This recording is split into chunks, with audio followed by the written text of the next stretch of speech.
Manongo Yala has not walked since he was 6 years old. He is one of thousands who were stricken with polio in the Democratic Republic of Congo. Manongo's parents outfitted him with braces and crutches when he was very young, but by the time he was 6, they could no longer afford new equipment to accommodate his growing body. He has been carried or has crawled ever since. Free orthopedic walking braces will put Manongo on his feet for the first time in 16 years.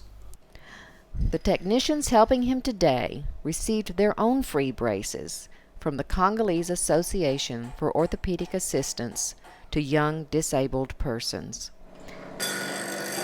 They have crafted Manongo's specially fitted braces from local steel and homemade leather straps cut from old leather boots and women's purses. American Jay Nash founded the free center where Manongo and the others are being helped to their feet. Like many others who receive help here, Manongo has undergone a series of operations, on each leg in his case. Following each of his 4 operations, he wore plaster foot casts. These gradually helped straighten his legs, which had become terribly contracted after so many years of disuse. Jay Nash created this remarkable center and has paid for the surgery and the braces of hundreds of others like Manongo, out of his own pocket and with the help of friends moved by his work with Congo's disabled young people. Manongo has chosen his own boots. The metal frames will keep his legs straight when he walks with them.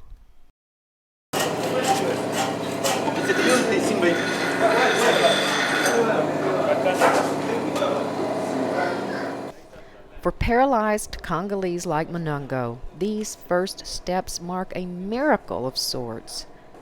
Manongo's first steps place him at eye level with people around him.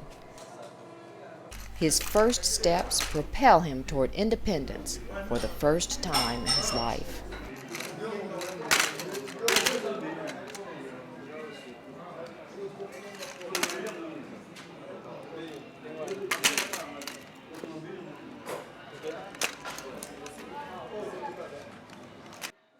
His first steps lift him from the filth of the streets and up to self-reliance. Jay Nash has helped more than 2,500 other young Congolese to take their first steps.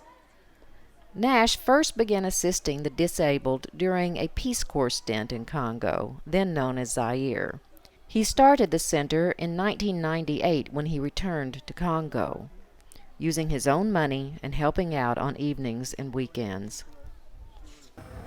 I think the seed of it goes back to when I was in first grade in Massachusetts a long time ago. I remember there was a kid that had polio in the first grade class, and my mother explained to me what it was and how it happened, and I didn't think much more about it until I came back as a Peace Corps volunteer, and that's when I saw people with legs that had sort of deteriorated because of polio, and here they weren't vaccinated, so a lot of people ended up with the after effects of polio. Nash's voluntary role with his rehabilitation center is completely apart from his day job. He earns his living working for the United States Agency for International Development, USAID. So I gradually learned that a response for this particular problem is quite possible. It's not that difficult. It costs a little bit of money, but and you can't cure something that's already become deformed because of an illness, but you can help increase people's mobility. What we make here is a kind of brace that folds for sitting, so that they can get into taxi buses and sit in churches and other places with cramped space. But then when they need to walk, because their muscles don't have the strength to keep the legs straight, that's the job of the brace. Even with braces, walking is not a natural act for the newly mobile youngsters. Other young people, though, who had crawled the same path, are now waiting to lend a helping hand. Congo turns out to have an unusually high number of people with paralyzed legs.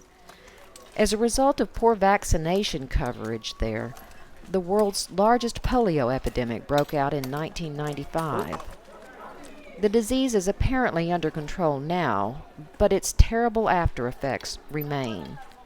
Also, unnecessary hip injections of quinine to cure malaria have paralyzed thousands. Untold numbers of young people over this huge country still crawl on the ground. Belief in witchcraft is still strong in Congo, so many disabled children have been told that they were bewitched, or that they were somehow responsible for their families' various misfortunes. The kids frequently run into the common attitude that a disabled child is a ruined child, incapable of ever doing anything. Jay Nash and his center help pay the tuition of almost every child here. Families in Kinshasa are having a hard time paying for their children to go to school because the economy is in such bad shape. And when times get hard like that, it's often the disabled children that get last priority within the families to be sent to school. Many families will decide that, well, this child probably isn't going to amount to much anyway, and so it's the other children that get the resources. There are 108 in school right now, and they go to regular schools. It's part of the philosophy of the organization that they should not go to schools with a limited curriculum for handicraft work or something, but they should go where their full potential will be developed. In the beginning, the money was all out of pocket, all out of my pocket.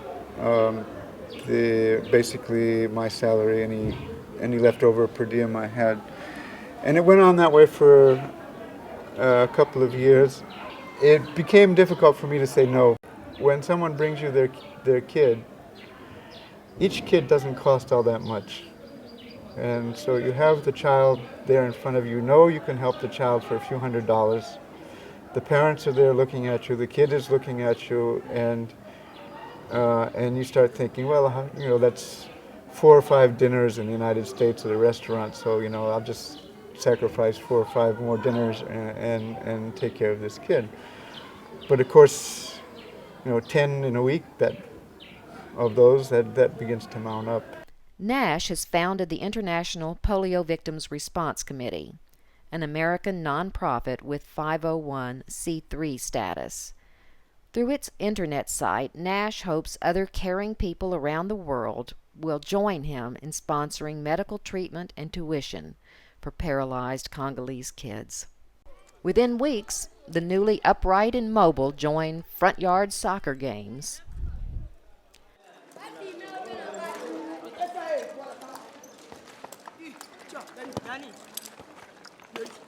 10 children a week show up at the Kinshasa Center looking for help.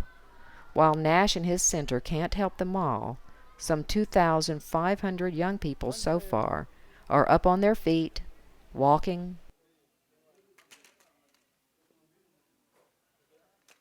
going to school, playing soccer,